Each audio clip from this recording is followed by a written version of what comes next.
Ito pa. Ang mini falls. Kasi ang lamig. Hindi mo na makakayanin yung lamig dun.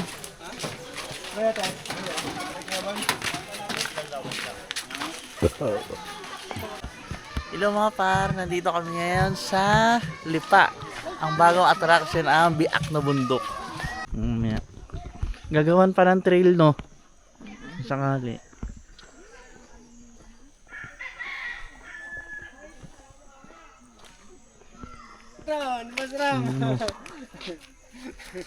First hike. First hike. Bato to yun. Nakakit na. Masusundan pa yan ulit.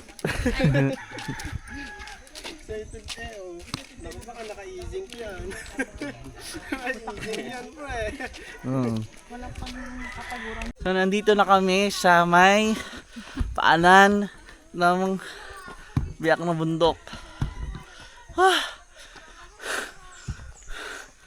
Halatang matagal kami wala akyat at dito pala hinihingal na kami.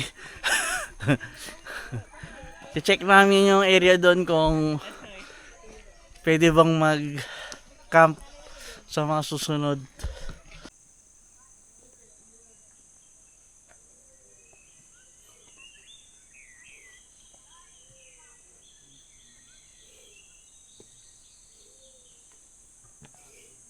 No mga par, dito na kami sa gitna at nang lalakaran namin ay rough roads na. Goods na goods.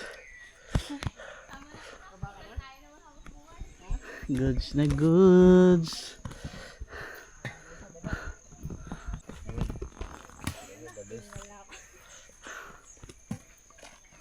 Tingnan mo na. Pinagbabawal na tulog mag-iwan ng basura. Tangin nakakasabog pala ang pagod. Oh. Pinagbabawal. Oh, di ba? Pinagbabawal na mag-iwan ng bundok.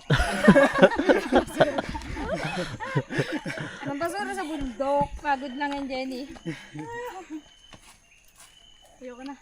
Okay, nandito lang kami sa kalagitnaan papuntang summit. Ilang kilometers na tayo? 1.6. 1.6. Ang total kasi nito hanggang doon sa summit is 4 kilometers.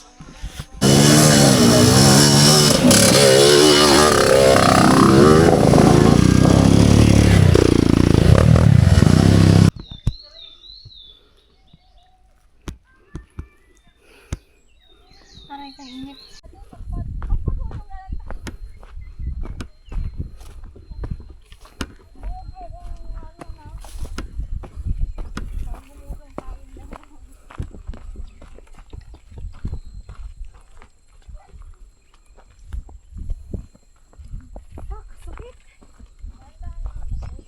Yo mga par, malapit na kami sa taas.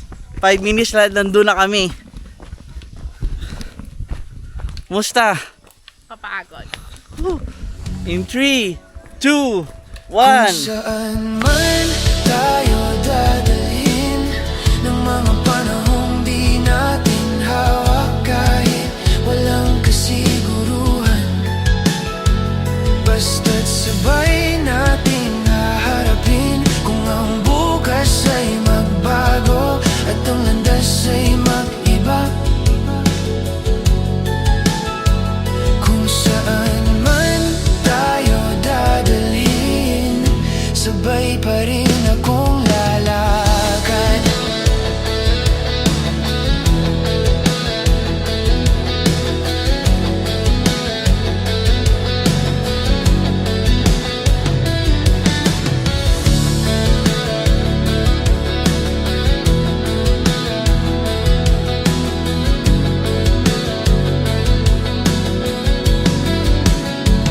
Darating ang araw na mapapagod, darating ang gabing mag-aalinlangan. Pero sa bawat pagbitaw ng mundo, mas pipiliin kitang hawakan. Kung mawala man ng direksyon, kung masaktan sa pag-asa, Sa gitna ng lahat ng pagbabago, ikaw pa rin